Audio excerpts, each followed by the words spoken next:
ठाकुर और आप देख रहे हैं हिंदी खबर। लोकसभा चुनाव में बीजेपी को हराकर सत्ता से बाहर करने के लिए बना इंडी गठबंधन अब धीरे धीरे बिखरता नजर आ रहा है। इंडी गठबंधन अभी बिहार के सीएम नीतीश कुमार के दिए जख्मों से उभरा भी नहीं था कि एक बार फिर अलायंस को गहरी चोट देने वाली खबरें सामने आने लगी। जी हां, सूत्रों के हवाले से खबर सामने आ रही है कि राष्ट्रीय लोकदल यानी आरएलडी अब भाजपा के साथ हाथ मिलाने जा रही है। बताया जा रहा है कि भाजपा संग जयंत चौधरी की बात अंतिम चरण पर है और आरएलडी को 4 सीटों का ऑफर मिला है। बीजेपी ने जयंत चौधरी को मुजफ्फरनगर समेत वेस्ट यूपी में 4 लोकसभा और 1 राज्यसभा सीट देने का ऑफर दिया है। लेकिन वहीं दूसरी तरफ सपा प्रमुख अखिलेश यादव ने इन खबरों को पूरी तरह से खारिज किया है। उत्तर प्रदेश की सियासत उस वक्त गर्मा गई जब जयंत चौधरी की एनडीए में शामिल होने की अटकलें तेज होने लगी। खबरें सामने आने लगी कि जयंत चौधरी लोकसभा चुनाव से पहले उत्तर प्रदेश में समाजवादी पार्टी और इंडिया गठबंधन का साथ छोड़ सकते हैं।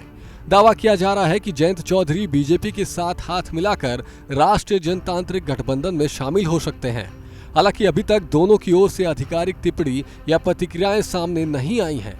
इस पर सपा प्रमुख अखिलेश यादव ने चुप्पी तोड़ी है। उन्होंने इन खबरों को अफवाह करार देते हुए कहा कि जयंत चौधरी बहुत ही पढ़े लिखे इंसान हैं, वे बहुत सुलझे हुए इंसान हैं, वे राजनीति को समझते हैं।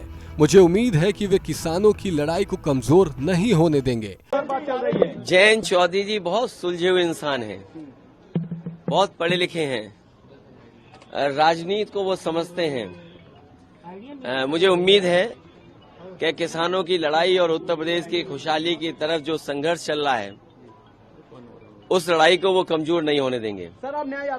दूसरी ओर नई दिल्ली में डिंपल यादव ने भी दावा किया कि जयंत चौधरी इंडिया गठबंधन नहीं छोड़ेंगे। सियासी जानकारों की माने तो समाजवादी पार्टी की ओर से राष्ट्रीय लोकदल को दी गई 7 लोकसभा सीटों पर सहमति नहीं बनी थी।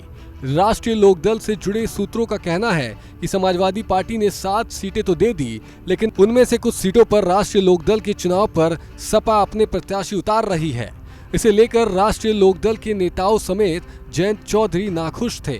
अब कयास लगाए जा रहे हैं कि अगर जयंत सच में एनडीए के साथ हाथ मिलाते हैं तो इसके पीछे यही कारण होगा। बता दें कि सपा महासचिव शिवपाल यादव ने बुधवार सुबह इन खबरों को खारिज किया था। शिवपाल यादव ने दावा किया है कि जयंत चौधरी अभी भी इंडी गठबंधन के साथ ही है।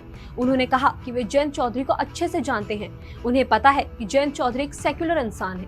वे इंडी गठबंधन से ही भाजपा को हराने का काम करेंगे। केवल भारतीय जनता पार्टी के लोग भ्रमित कर रहे हैं।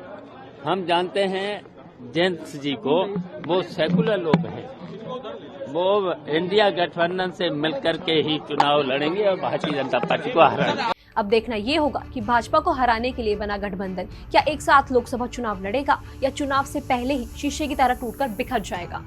फिलहाल इस वीडियो में इतना ही। ऐसी ही तमाम खबरों के लिए जुड़े रहिए हमारे साथ और देखते रहिए हिंदी खबर।